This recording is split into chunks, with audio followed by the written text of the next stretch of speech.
Welcome to Motherhood. I'm Dr. Christina Hibbert, and I'm here to help you overcome, become, and flourish through this exhilarating ride we call motherhood. To get us started, I want to share a quote from my book, This Is How We Grow. It says, "I love every moment of being a mother. I even love the moments I don't love." And I'm sharing this because today we're talking about finding joy in motherhood, and let's face it, we don't love every moment, do we? There are plenty of moments that are downright unlovable, but we love our kids. We love being moms, and we work hard at it because it's all worth it in the end. And today we're going to talk about how can we make that experience of motherhood a little bit more joyful. And I have two guests today because this is such an important topic. It requires two guests, I guess. And I'm really excited about my first guest, who is my dear friend I've known since 5th grade, Becky Bagley. Hello, Becky. Hi, Christy. Welcome to the show. Thanks for having me. My pleasure. I'm so excited to get to talk to you today. And let me tell you a little bit about Becky, because Becky and I, as I said, we've known each other a long time. We went to high school together. We were at college together.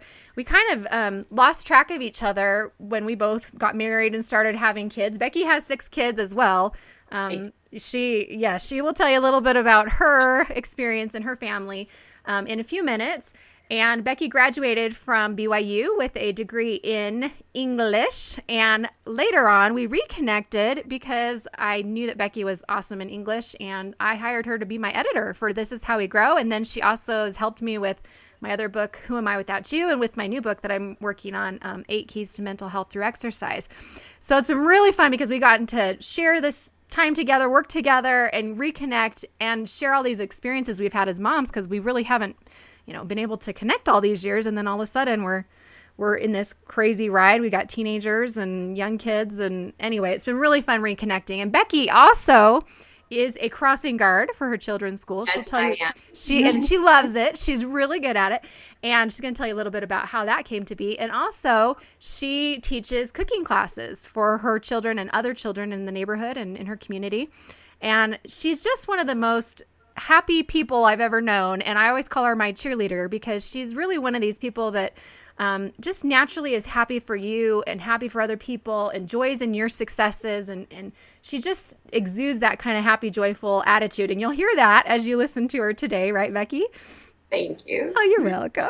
Now she's being modest, but the great thing is that Becky's also really real, and it hasn't always been joyful and easy for you, has it, Becky? No, it hasn't been easy. It hasn't been easy, especially in the beginning. It was very tough for me in the beginning, being a mom. Yeah, so tell us a little bit about, first tell us about your family, your kids, what ages are they, and then let's talk about the beginning of motherhood and what that was like for you and where you've come since then. Okay. I do have 6 kids. I started off with a bang, and I have twin girls. They're identical. They're 17 years old now, and now I have a 16-year-old son. He just turned 16 this week. Wow. I know, and he's like over 6 feet tall, and how did this happen?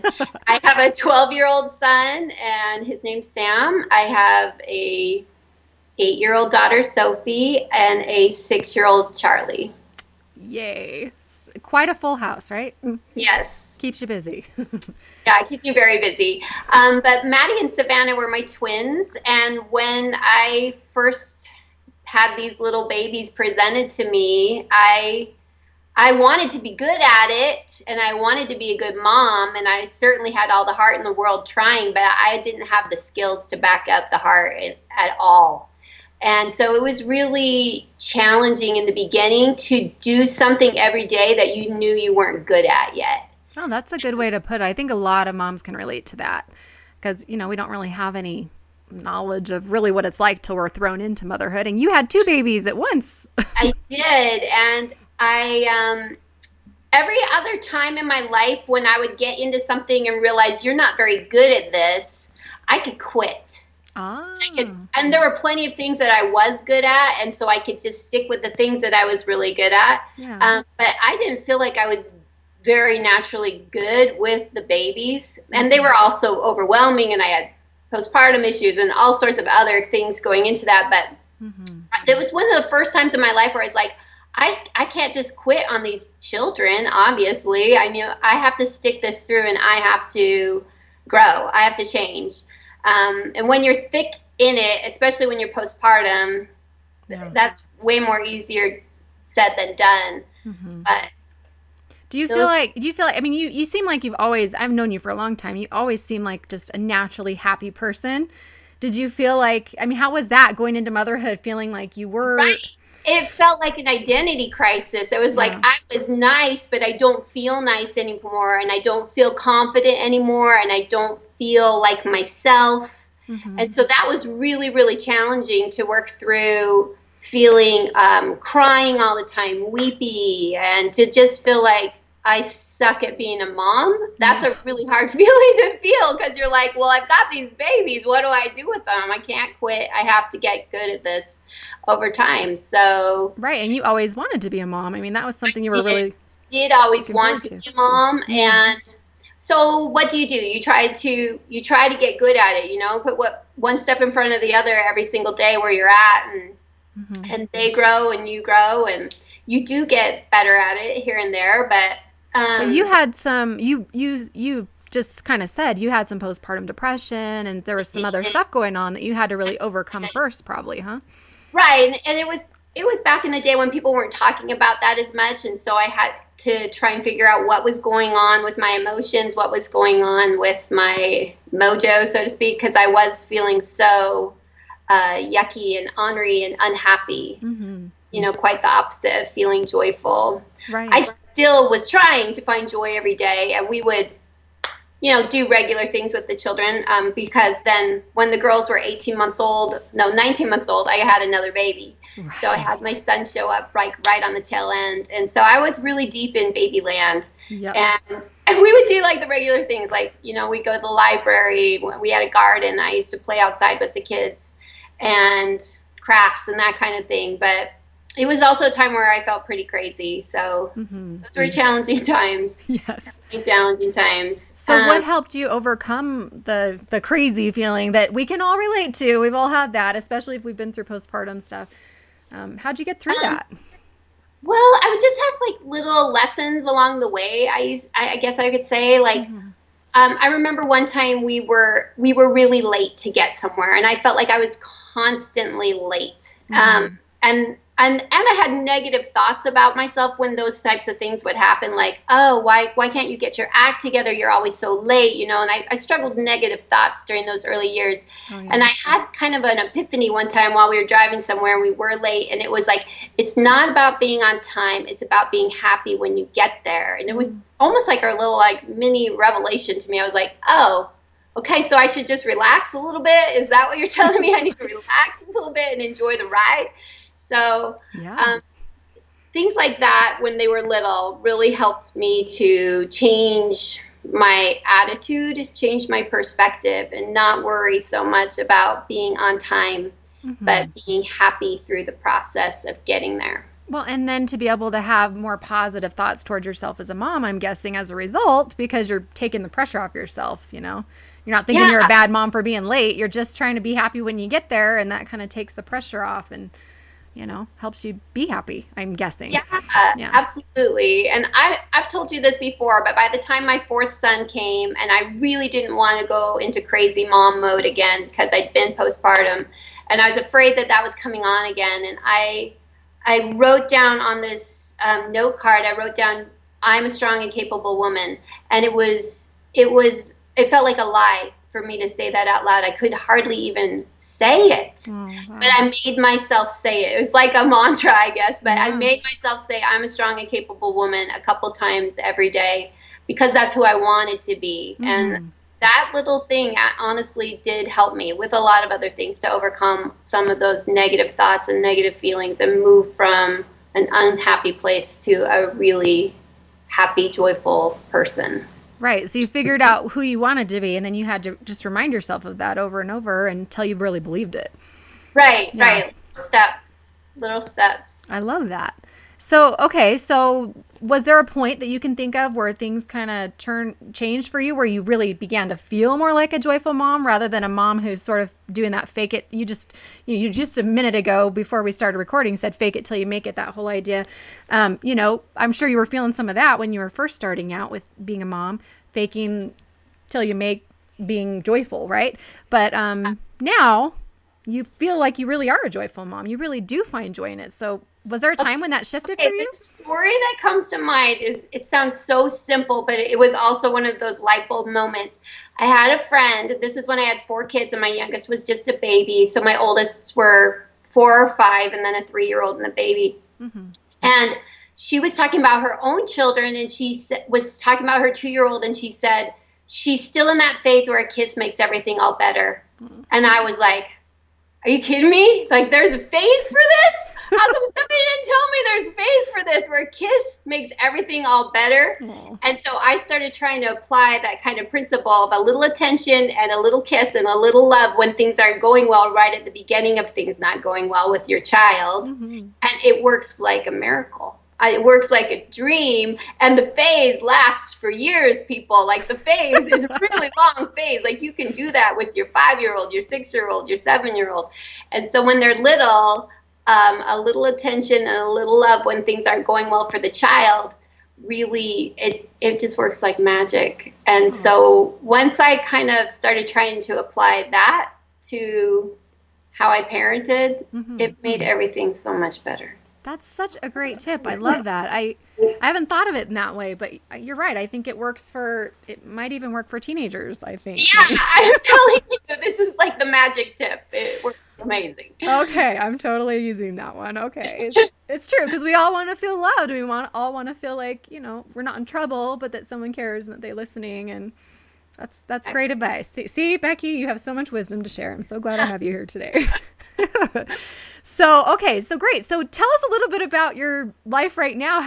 First of all, tell everybody how you became a crossing guard, because I think this is a pretty awesome example of how you can take something that's maybe could be negative and scary to people and turn it around into that positive, joyful thing. Okay, and you were even involved in this story. See, I was out of town with you on a vacation, adult vacation, and my kids were at home. Mm-hmm. And my son, he was 5 at the time, he's a kindergartner. And he was walking home from school. We live about 5 houses away from the school, but you have to cross the street twice at a 4-way stop.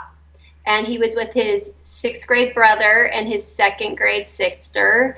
And he got hit by a car when he was coming home from school while I was out of town. Yeah. And it was really terrifying when the news got to me and all these texts kept pouring in. And he was not hurt. So thank goodness that he was not hurt, but he was traumatized. Ambulances came, etc. 911 was phoned. But he became so scared that I would have to go up to the school every single day and walk him home. I couldn't just stand on the corner and try to coach him to cross the street to me, because he was beside himself, hysterical, in tears every time he'd come home from school. Yeah. So I was hanging out at the corner all the time, and I ended up getting the cross guarding job. I love it. And I love being a cross guard. It is the best gig going. Your job is just to be cheerful in the morning and help the kids get to their education safely. So it's wonderful. I enjoy getting to know the children, learning their names and their hobbies and interests. And didn't you say you kind of like, I don't know, ask them questions or you do something fun with them? I can't remember what it was. We have a thing called Favorite Fridays, and on Favorite Fridays, I ask them all the same question. And like last Friday was, what's your favorite thing about summertime? And the answer is swimming. Swimming is the top. Swimming, yes, of course. Well, you live in Mesa, Arizona, where it's pretty hot, so swimming is very important there. It's critical for survival. Yes, critical for survival. That's right. See, I love that. I love that how you took that experience and you turned it around into something that not only helps your child, but is helping you. And I mean, you love it too, and all the other children are benefiting now from your joy. You don't know this, but like to the 1st and 2nd graders, cross guards are like rock stars. I mean, yeah. It's pretty big time. So awesome. So okay. Guard, and I love getting to know their friends and being down at the school every day. So I think that's so great. I love it. Hilarious. I would have never guessed it, but I love it. So what are some of the lessons you've learned along the way? You shared one about just trying to give a little love when your child's having a hard time and started off that way. What are some other things that you've learned over the years that have helped you to be a joyful mom? I mean, I know I have 6 kids too, and I know it can be totally crazy. Schedules, activities, emotions, Right. hormones, whatever else, right? But how do you keep that smile on when you want to scream? Well, that is just like a practice. That's just something you practice every day. And when you get flooded or overwhelmed, you just keep practicing the way you would practice a sport or the way you would practice yoga. You practice being your best self. And that really has a positive effect on the kids. I know if I lose it, that does not help. True. No, it does not make my situation any better. So I try really hard, and I very rarely lose it with my kids now, and I used to lose it left and right, up and down. But That's awesome. That's a success right there. yeah, Congratulations. I would say I have so much more perspective now than I did just even 10 years ago when I was in my early 30s. I know these kids are growing up. I know that my time with them is limited. I know that my influence on them is right now, concentrated right now. So I want to be the best mom I can be right now and not worry so much about who I was in the past, who I might be in the future, and enjoy the moments of today. So we do highs and lows at the dinner table with the children, and I think you might be the one who even taught me about that. Oh, yeah, we do it too. Yeah. Here too. Anyway, we do highs and lows, and when I think about my highs at the end of the day and analyze what my highs have been, they're just little moments of interacting with my children. I'm blessed that my kids can walk home individually for lunch, and so I get some little one-on-one time with them, and that's usually a high for me at the end of my day. I get to talk with them, hear about their day. They're having a hard day, more hugs, a little more stroking of the hair for the one who's in second grade. She's a little emotional right now. And then we practice the piano together, and that has been an absolute thrill. They just started piano this year, to watch them pick up a skill and to get over the challenges when they feel like they can't do something, and then by the end of the week they've mastered a piece. And so I got to help them with that along the way, and in a 15 minutes in my lunch hour. So I love trying to find kind of satisfaction in daily moments like that. I think that's good. Paying attention to what's happening, like you said, realizing, having that perspective that it really does go fast, that I think it's really hard to have that when we're younger parents. I mean, I know you just said you felt that when you were younger, and I know I did too when my kids were younger, that I just felt like I kind of wanted to hurry it along in a sense. I kind of wanted to just get through a lot of those days because it is so hard and it's so relentless. But you do, when your kids get older, you get that perspective. And, don't you agree it's much harder when they're younger to kind of have that perspective? For me, it was. And I don't know if it's children that are younger or that it was me that was less experienced. Yeah. But by the time my 5th child came to me, I knew what I was doing with infants, and I knew that they were going to grow up. And so I just, even when she would wake me up in the night, I got excited to see her, which sounds it's so sweet and kind of cheesy, but it was literally a thrill to just be with this person.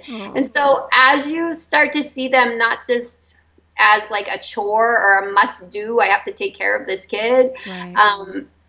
I see them each as these unique people that I have stewardship over for a limited amount of time, and so I love getting to know them and helping them grow and flourish. Yeah, and so you look at it more. Thank you. Yes, nice tie in there. I like that.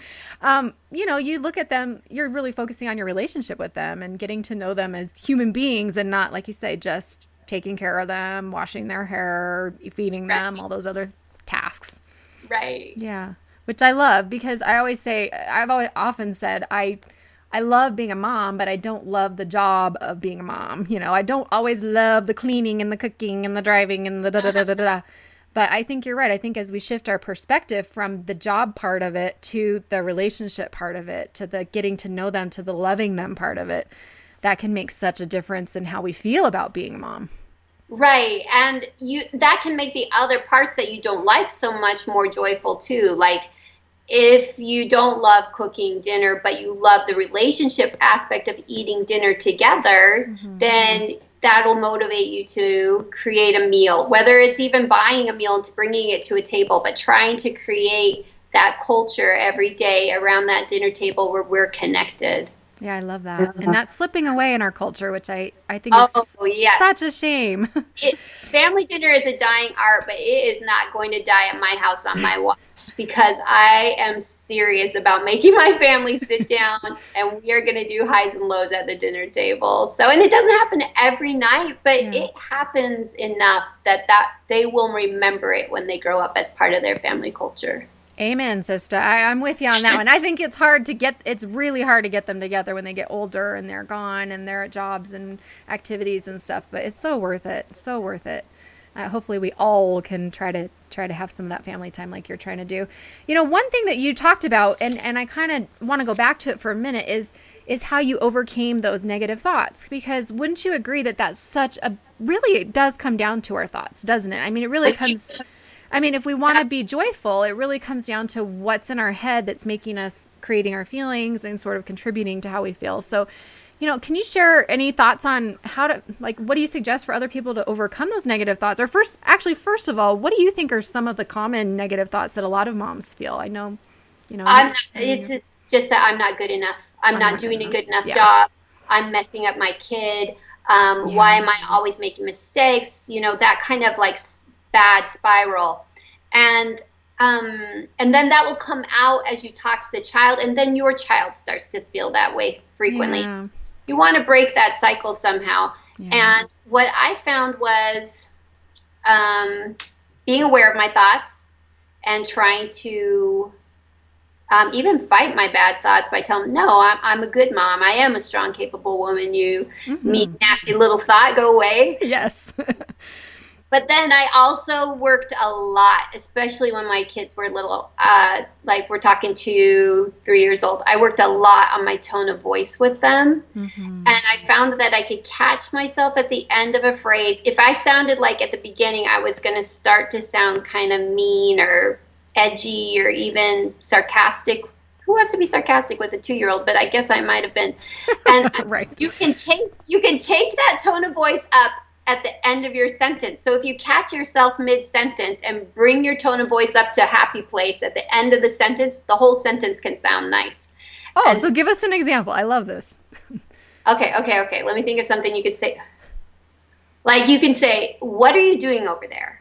And that sounds like, what are you doing over there? Kind of like you're doing something wrong, right? Yes. Or you can say, what are you doing over there?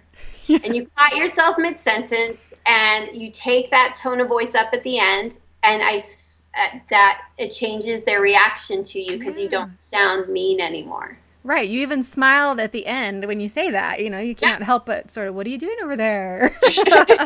And you can feel the smile, and you can hear it in your voice even, Yeah. That's a great tip. I have never thought of that, but that is I'm gonna try that. I'm gonna practice. Nobody taught me that part. They taught me to be aware of my tone of voice. I learned that from a parenting person because I threw myself into parenting books when those kids were little because I was like, I don't know what I'm doing, and not all those parenting books were helpful, but some of them were. When I would find one that was good, Positive Parenting by Glenn Latham totally changed my perspective. So, and that's an old classic. Oh, he's great. It's an old classic, and that's where I learned about tone of voice. I learned that I could catch myself mid-sentence and fix it. I think that's great because, and it also gives the message that we are gonna mess up. We are gonna, like you say, mid-sentence. It doesn't have to be you're perfect, and you're gonna have a perfect tone of voice all the time. We're gonna be so fake and happy all the time. That doesn't work either because kids can see right through that. Like, Mom, why are you acting so plasticky today? I don't right? When they get older, they're gonna know. But we can catch ourselves. We can be real and say, hey, I don't like where this is going. I'm going to change my tone of voice. Smile at the end. Yeah. It wasn't fake. It was just intentional. Right, because you're actually changing it. You're not just putting on the smile. You're actually trying to create a real smile for yourself and for your kids. I love that. Okay. Yeah. And so many of those, I agree with you. I think it's that I'm not good enough. I stink as a mom. I do everything wrong. And we just let those thoughts come into our head. And so another important point that you made was that you learned how to hear and stop those thoughts. And, I'm big on, thought changing. I put it in all my books so far. You've had to read about it a lot of times, and you've used it to help you, and I've used it to help me too. And I agree. I think that's one of the most helpful things, even for me, is to be able to hear myself when I'm saying something that I don't want to be thinking about my child or doing toward them or whatever, and to be able to stop and challenge it. And I loved your little example because you were talking about, if I hear something, I can literally stop my thoughts and say, hey, stop it, you crazy thoughts. I don't want you to, you're kind of telling them off. And I think that's so important. It's almost like we have to parent ourselves in that way. We for sure. Yeah, we kind of become that positive voice or that hopeful voice or that helpful voice for ourselves and tell ourselves to stop. The other day I was having a challenge with one of the thoughts that kept coming into my mind that I've been trying to stop thinking. And I realized, after a while, it's true that you kind of realize certain thoughts they don't mean anything anymore. They're just that old tape playing in your head, and it doesn't really have any weight anymore. Like if you hear I'm not good enough and you really don't believe it anymore, it's kind of hard to listen to it. It's sort of like, get away like a mosquito. You shoo it away. Right. And I had one of those kinds of thoughts come back into my head, something I don't believe anymore and I don't want to have in there. And so I imagined, because I call it monkey mind. So I imagined like a monkey going like, hoo, hoo, hee, kind of thing. And so I thought, I'm going to think that every time I hear that stupid thought come, because when I hear that monkey sound in my head, it just sounds ridiculous and it kind of makes me laugh and it just makes it go away and it sort of distracts myself from it too. So there's a tip for everybody. You can imagine a monkey sound in your head and I love it. Let the distracting thought go away. Shoo that fly away. Yeah. Shoo the fly away. Get away. Stop. Do whatever Becky's saying too. Just stop. I'm not going to let you control me. So that's really important. Okay, let's share another idea, Becky. So share the story that you shared with me earlier about last night and your daughter, and what can you share about that, and what lesson can we learn from you? Okay. So last night I was trying to clean up from dinner. Everybody's getting ready for the next day, but my one daughter, her period had started, and she gets horrible cramps, and she threw up. And she just walked into the room and she's like, Mom, I threw up in the bathtub. And I was like, oh, you poor thing. Anyway, so you don't want the details, but let me tell you, this was the nastiest barf I've ever seen in my life. And it was taking me back to the first time I ever had to clean throw up when I was like 8 years old. And the babysitter said she wasn't going to do it because my 4-year-old sister threw up. Anyway, so I had to deal with this. And I was like, okay, this is part of the job. You have to clean up bodily fluids way more than anybody tells you you're going to have to. That's right. So I was like, how am I going to do this without getting sick myself? And I just was like, okay, this is a dirty job. I'm going to micro it out. And I went and found some rubber gloves, and I put a mask on, and I got all the paper towels and the bleach and the scouring stuff and a whole bunch of plastic bags. And I tell you, I was afraid that it was going to be horrible and be awful and take me forever. And I cleaned this stupid stuff up in 5 minutes, people. Wow. 5 minutes and it was gone. And I said, let's have fun with this. I texted a picture of myself, with the rubber gloves. I did a little selfie so I could text it to Savannah, my 17-year-old, and be like, hey, I'm on this. And Mom's the dirty jobs lady tonight or whatever. And she was telling me my girl would be proud. Anyway, it was fun. It was fun.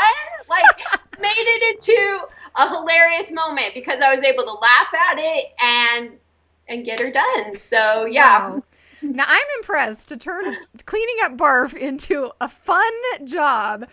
Becky, I don't know if any of us could ever be quite as good at you as you are at that. I wouldn't say bring on the barf. I'm not saying that. Okay, you don't want it to happen, but if it happens, I know how to fix it. You are ready. I am so inspired by that.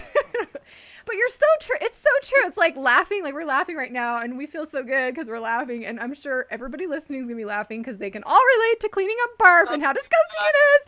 And all the stories that you have about these kind of crazy things that we have to do.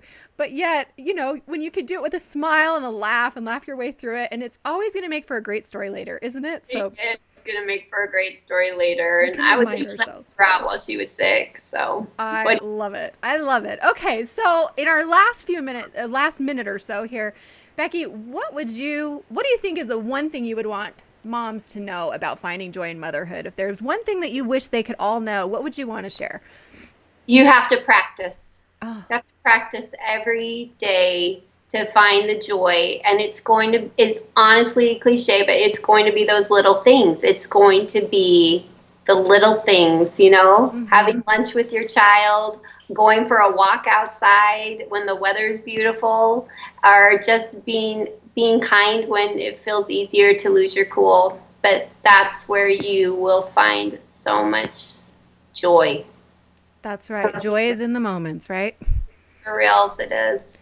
Thank you so much for being here with me. It's been so fun to talk to you. I almost can't talk to you without laughing because every time we're together, we just laugh and have such a good time. And you really are such an example to me of being a joyful person and a joyful mother. I mean, I don't even know if you know this, but there have been so many times where I'm stressed about my stupid books or whatever. And you send me these she sends me these texts with like a million emoticons, and she calls me MD, which is what, Madam Dynamo. Yeah. Dynamo, girl. You got And she's this. like, you got this, MD, emoticon, and like Yeah. thumbs up, fist bump, streamers going through the air. And anyway, I just so often, my mood gets turned around just from being in touch with you through text or seeing you on Skype and talking about stuff or seeing you in person. So you have been such a joy, and I'm so glad you're my friend. So thank you for Oh, being here. thank you.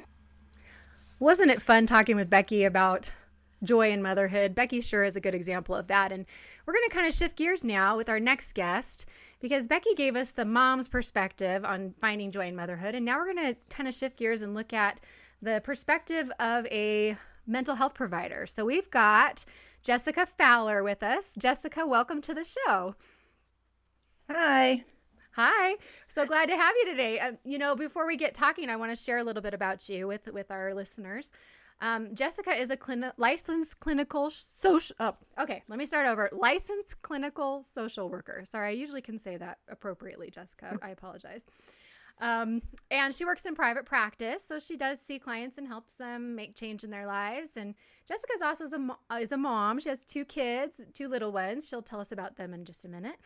And one thing that Jessica also does is she is a blogger, and she has a wonderful project that she started called the Mommy Happiness Project. It's a fabulous website and blog that she does, and really it came from kind of your own experience, didn't it, with trying to realize how hard parenting can be and the need for self-care for yourself. Isn't that true? Pretty much, yeah. I was kind of doing all of this stuff and went out to dinner one night with my sister, and she said, "Why don't you just start a blog?" And I said, "I don't even know how to do that. Sure, I'll start a blog." And bought a domain name about a week later and started blogging. Wow. So how long ago did you start this? Last April. Wow, I'm impressed. I kind of started the same way. I wanted to get my book published, and an agent told me I needed a blog yesterday. And so the next weekend I went up and my friend showed me how to start a blog. So we have another lesson here. You can start a blog if you want. If you like to do that, it brings you more joy, then you can help others in the process. So tell us a little bit about your 2 little ones first. I have 2 little boys. My oldest is 4, and when he was 6 months, I was pregnant again My with goodness. my second one. So I had 2. They're 15 months apart. Probably should have been 14. My little one, he is a cuddler and wanted to hang around for a very, very long time. So I ended up being induced with both of them. But yeah, totally different experiences. But yeah, my 2 So little ones. you're in the thick of it with the little ones right now, huh? Yeah, toddler years. Toddler years, yes. The 3s and the 4s. Oh, that's the cutest age. I think they're just so cute at that age. They're still innocent. They don't, but they can kind of do some things on their own. They're pretty entertaining, especially boys. Yeah. I miss my little boys, if you can't tell. Anyway, back to you. So let's talk a little bit about happiness. You were sharing an interesting story with me about your book club the other night and talking about being happy. And I wanted you to share that, and let's get this conversation started with that. Sure. So they know I have my blog called The Mommy Happiness Project. And we read Happier at Home by Gretchen Rubin. And so we were talking about that and talking about what happiness is and, just kind of the idea of, how do you be happy all the time in motherhood? Like, should we be happy all the time in motherhood? It's really hard. This idea of having to serve our families, if we have a higher power, and serving in that way. And so it led to a really interesting discussion about maybe like, is it really, should we be happy or can we be happy? And I sort of made the argument that I feel like people get hung up on the word of happiness and what does it really mean to be happy? And I think that there's a lot of perceptions about that happiness is kind of this, I walk around with a smile on my face and I don't really have problems. And really, to me, that happiness is about what I focus on is being present in the moment and really trying to enjoy what's happening, especially having little ones. You hear all the time that it goes by so quickly. These are the best years. Right. And I really want to focus on that and not miss it because I'm so stressed out and just wanting the day to end. And so when I think about happiness, I think I try to stress and look for ways to help other people see it differently, that it's not about walking around just kind of being happy all the time and carefree. Because that's not me. I don't walk around with a smile on my face all the time. I'm an introvert. And I can relate to that. Yeah. So you feel like people kind of misunderstand the idea of happiness. Yes. Sometimes. And kind of what, is it about having less or having an organized home? Sometimes as mom get caught up in that, like my home has to look a certain way, or I'm stressing about feeding them certain foods or eating a healthy diet and all of these sort of things that, people can relate to having to do, and that stress that actually can make people unhappy. Yeah, absolutely. Like piling so much on that you can't actually feel happy. I say that, I wrote about that a little bit, and this is how we grow, about trying. And sometimes you're trying so hard to be happy that you're actually not happy because you're stressing yourself out by trying to, have like high expectations for yourself, or be perfect, or have a perfect house, or always have a smile on your face. And that's not realistic.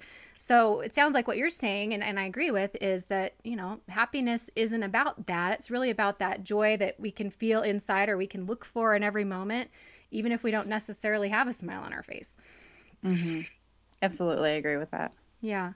So how have you learned to teach people about happiness? I mean, is that what you kind of teach them to help them understand this idea of being happy in motherhood or being joyful in motherhood? Do you teach them about being present in the moment, or is there more to it for you?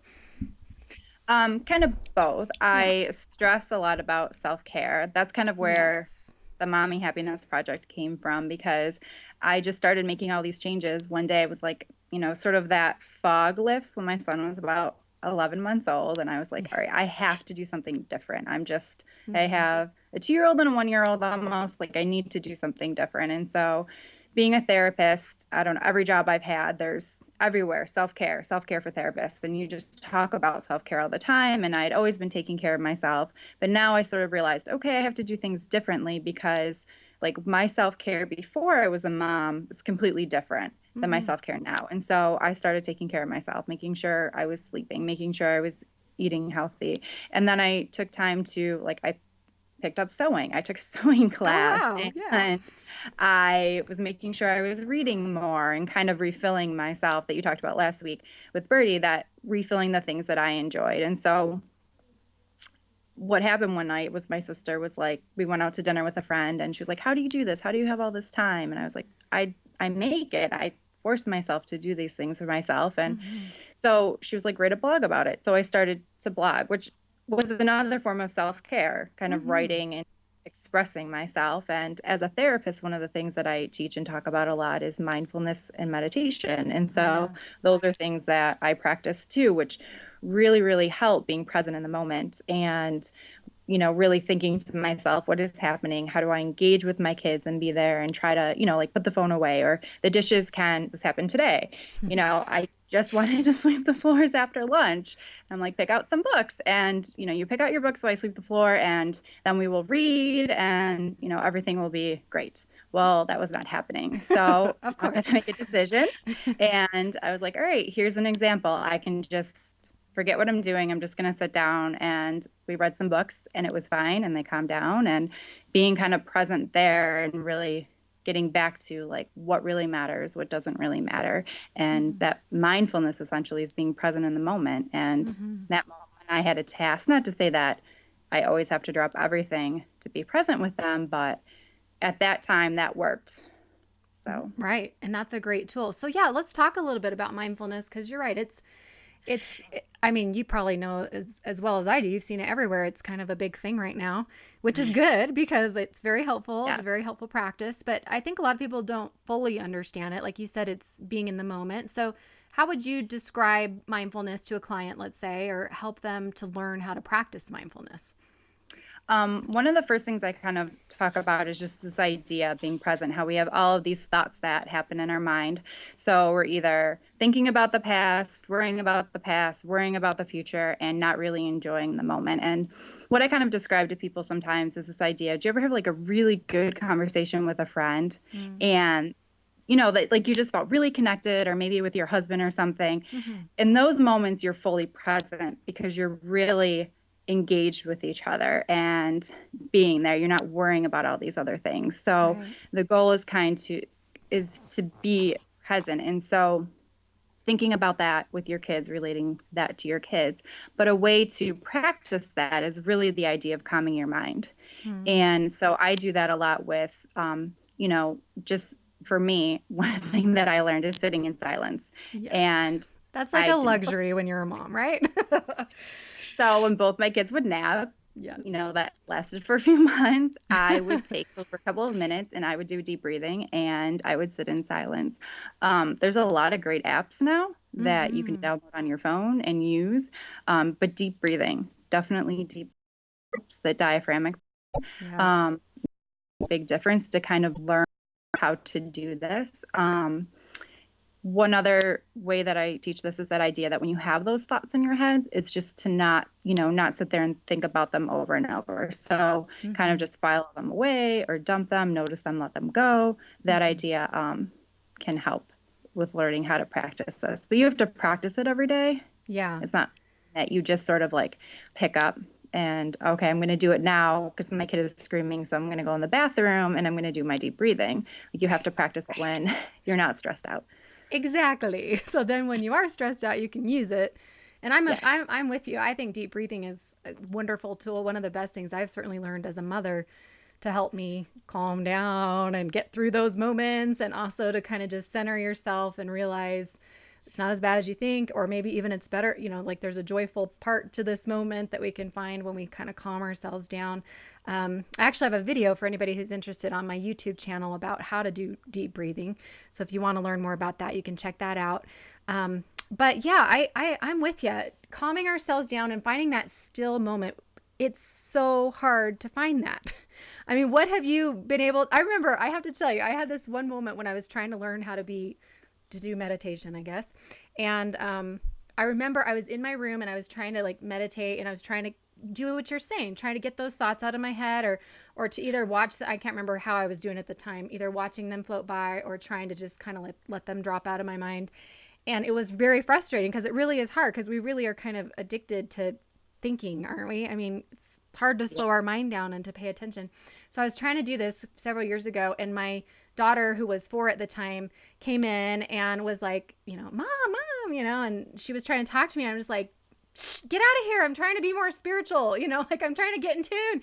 And it was just such an irony to me that I'm sitting here yelling at my kids because I'm trying to be more spiritual by doing meditation. And it just wasn't working in the moment, But I started to realize that the more you practice that, you really can do it in the moment, and to where at some point I was able to say, my kind of meditation or my spiritual practice is parenting, is mothering, because you do have to calm yourself down, and you do have to breathe through the hard moments, and you do have to kind of find the joy and the stillness in mothering. And I think the more you practice it, you can apply that, don't you think, even in the tougher times? Oh, absolutely, I think. And I teach it to my kids, and Oh, yeah, I that's don't great. even have to teach it to my kids mindfulness because they already know. Like if you have a Mhm. 2-year-old or a 3-year-old, they want to show you everything. Yes. I have a blog post about, hiking with your kids, and Mhm. your kids, like they don't want to go to the summit. They want to pick up sticks and they want to look at it and they want to tell you about it and they Oh. want to see everything that's around them and just sort of be present. And that's the idea is that, all right, let's sit here and we can look at the flowers that are happening and, describe them to me, talk to me about them. Let's Oh. listen to the words. Let's see the squirrels. Like, what was that noise? Do you think it was a chipmunk or do you think it was a squirrel? Oh. Those kind of ideas that just kind of being there and being present, they teach us that. And Mm. we're always in a hurry of like, let's go, let's go, let's go, let's go, that we can miss out on that. And, we lose that skill. We normally have, as kids, they have those skills. And then as we grow up, we're always in a hurry. And Mhm. so it's really about kind of slowing down and being present. And they do a great job of teaching us that.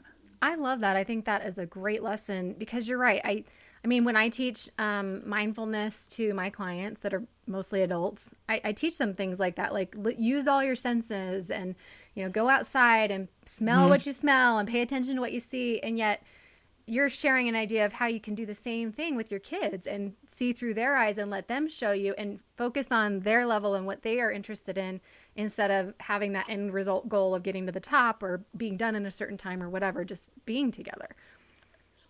Yeah, Yeah, absolutely. My sister just had it's a a great idea. post the other day that she took her son hiking and it was, I don't know, maybe it was like 4 miles or something like that, 6.5 hours later, but just happy enough that her 4-year-old did it. And well, I guess he's almost four, did it and Wow. happy. But that took a while because there was a lot of stopping, there's a lot of looking around and seeing all those things. And it's Oh, just, yeah. they're good at it. They are good at. That's so true. Very good. Very good.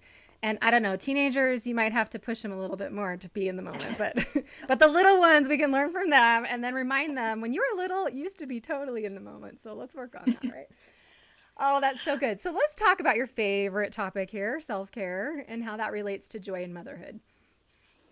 Um, I am a big believer that I know what I say is that I know that when I take care of myself, I am calmer and I am more present. Mm-hmm. So, for example, if I don't get enough sleep, I'm cranky.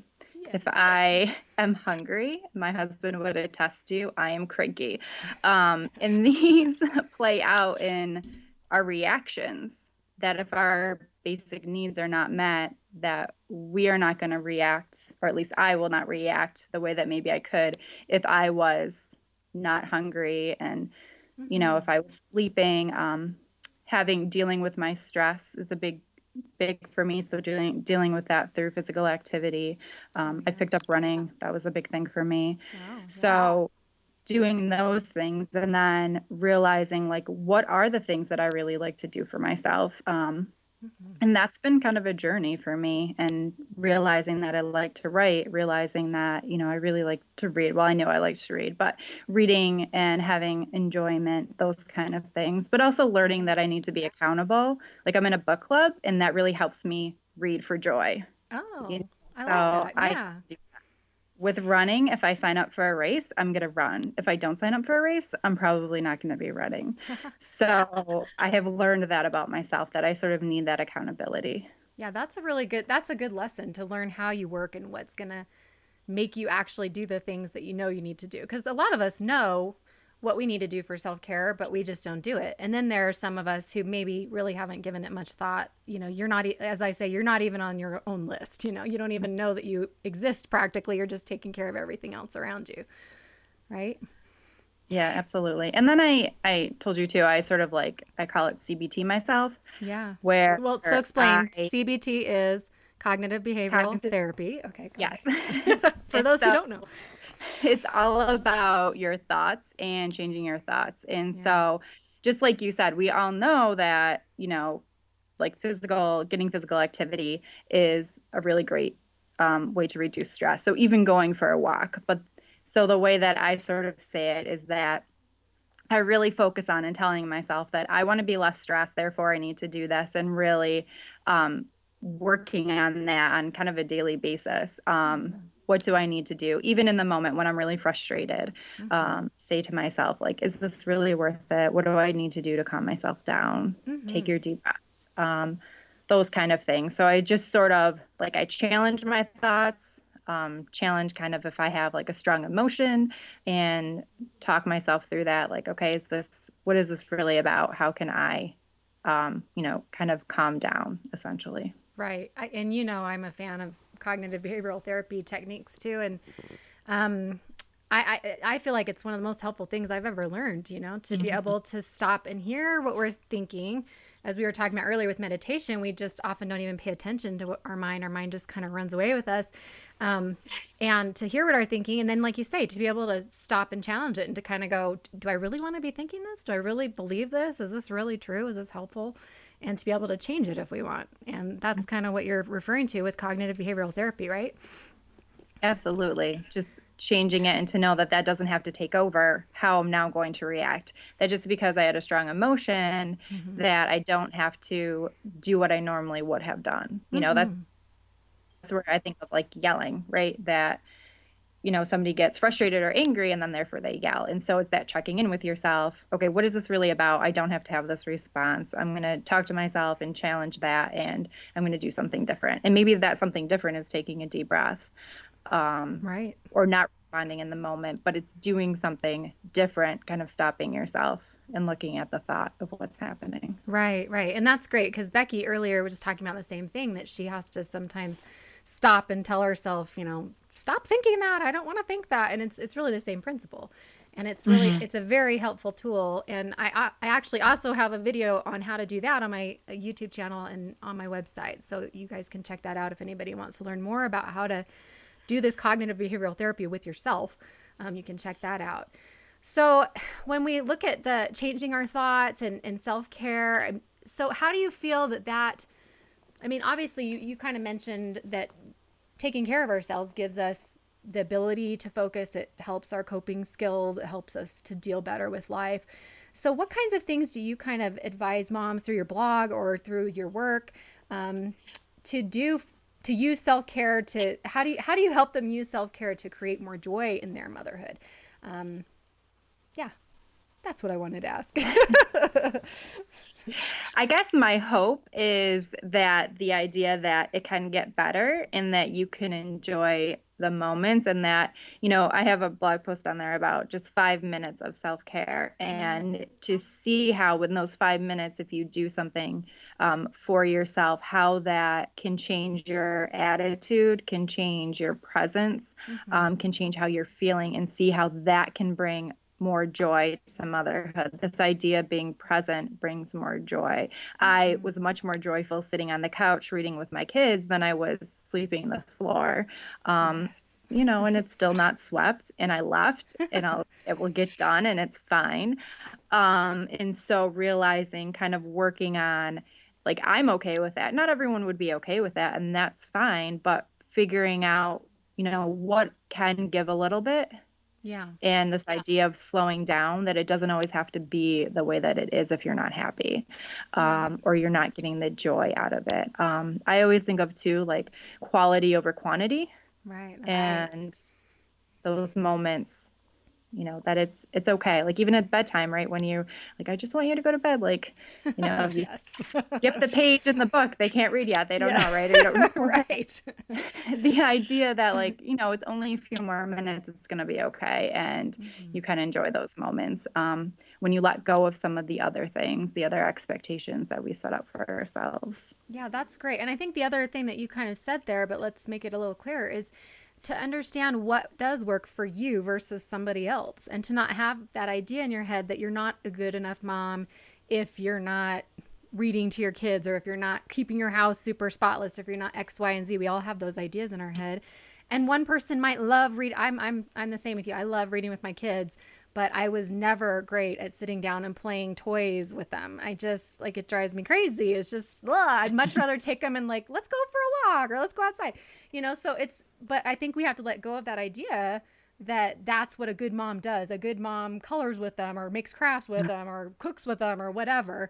And instead find something that you can find joy doing with them. that's for you, and for them. Absolutely. I don't think social media helps us, right? Oh gosh. Pinterest and thinking everyone is doing all these crafts with their kids, and So true. That is so true. I'm so like, let's go for a hike. Let's go. That is so true. I really do. I agree with that. I really think that social media does play a role because you only see the good stuff, and you only see the perfect dinner that they made. You didn't see the burned one that they did the other day or whatever. And so we get a really unrealistic idea of what other moms are doing. And I think that can really mess with our mind, don't you think? Absolutely. I think it can. Oh, Right. gosh. Absolutely. You only see the perfect picture, and nobody really wants to post a picture. Like, I don't want to post a picture of my sink, of what it Right. looks like without the dirty dishes. I But know. that's more of what my reality is than, all of these perfect dinners and I that know. kind of And stuff. It's I'm with just, you. I purposefully put things on there that show the imperfection in my life. And, I remember not too long ago, I was hormonal. And so I posted a picture of me on Facebook watching Project Runway, eating dark chocolate, and, just looking hormonal. And I put it on there because, like, hey, this is reality, people. Like, I'm not happy all the time. Life isn't always good. I'm in my room locked in here because I'm going to go yell at my family if I don't. And then, you get people panicking like, oh my gosh, are you okay? And I got texts like, I saw a picture of you on Facebook. Are you okay? And it's like, yeah, I'm just trying to be real. I'm okay. But, I think we need to do a little more of that. Just kind of share the realities so that we can all realize we're all in this together. It's hard for all of us. and it's not perfect. Even when I Mm-mm. blog, like, I don't, I think that this whole idea of self-care is just a piece of the puzzle for Yeah. motherhood, that, parenting is really hard, even if you're taking care of yourself. One of the, I think, things that can happen when you take care of yourself is that you can be consistent with your parenting, which is, one of the things that needs to happen when you want to work on like discipline or behavior, those sort of things. And Mm-hmm. but just taking care of yourself doesn't take away that this parenting gig is really hard, and you're going to want to pull your hair out and do all of those sort of things, but it Yeah. just makes it a little bit easier, and that you can be more present and have the joy and focus on those moments instead of the ones that, you know like today when I was in Starbucks and my kid was taking all the milk, and I'm like, just get me out of here. Right, which happens every day, and it's okay. It's just the reality, right? That's the point here. So tell us before we wrap up about your Mommy Happiness Challenge. Yeah, so this is one of the reasons why I even started my blog, was this idea that I wanted to challenge moms to take care of themselves. Because when I started talking about it, and people were seeing what I was doing, that I just sort of got these looks like, how do you even have time for yourself? Like, how do I even start to do this? So last Yeah. year I started this idea of, I'm going to put challenges up. And I think I haven't put a challenge up maybe 2 days. But the Mm-hmm. idea being that in the beginning, you're going to come up with a plan for yourself, like what your challenges could look like. And so I put up different challenges pretty much every day. I have different blog posts up there. I have guest posts up there of people giving ideas or things that they have done. But to check in with yourself, to really kind of just encourage and to get people thinking about that, I need to take time for myself. I need to do something for myself, that this will make me a better parent because I'm taking that time. It doesn't always have to be just you too, even for your relationship, right? Like having that time with your significant other, that could be part of your self-care, Mm-hmm. um, making that time. So You're right. those sort of things. But, anything that brings you joy for yourself, and really just encouraging it. I love that. I love that. And I love that you're doing what you're doing, trying to encourage moms to realize that you can really be happy in motherhood. You can be joyful even though it's hard. It doesn't Hmm. have to be perfect to be happy and joyful. And I love that you're helping moms understand how to be more present and focus in the moment, because I personally believe that it's true that the key to motherhood joy is it's in the moments. And it's kind Yeah. of like you might have, 4 moments that are joyful one day and 20 moments another day and one another day. And it feels like zero some days, but you connect all those little moments, and that's what becomes the joyful part. It doesn't have to be that you're feeling it all the time. It's just those moments are, if you pay attention, they really can be beautiful. So I'm really grateful for having you here today. And be sure to check out Jessica's blog, The Mommy Happiness Project. What is is it tell us the URL for that again. Yep. It's just www.themommyhappinessproject.com. I post the challenges on Facebook and Twitter and Instagram. So all of those, just the Mommy Happiness Project. So you can check out those there, but I post those. So tell us, what's your Facebook? Is it a Facebook page or Twitter? Share any Twitter, of those. Facebook, and Instagram. It's all the Mommy Happiness Project. Awesome. You can just look that up and you'll be able to find it there. So awesome. So be sure to go follow Jessica on all her social media and check out her blog and follow that, because she has some great tools and suggestions, and she's going through it too with us. She's doing it herself. So be sure to check it out and follow Jessica with her Mommy Happiness Project. Thanks again for being here today, Jessica. Oh, thank you for having me. Oh, it's been so fun. I love talking with you. And I'm excited for everybody to join us next week. We're going to talk about parenting and some of the parenting skills we need to know. And so I hope you'll join us back here for Motherhood. And in the meantime, be sure to check out my books, This Is How We Grow, which actually the subtitle of that is a memoir of loss and motherhood and discovering self-worth and joy one season at a time. So it really is about motherhood and joy and how hard it can be. So if you want a reality check, you can go read my story.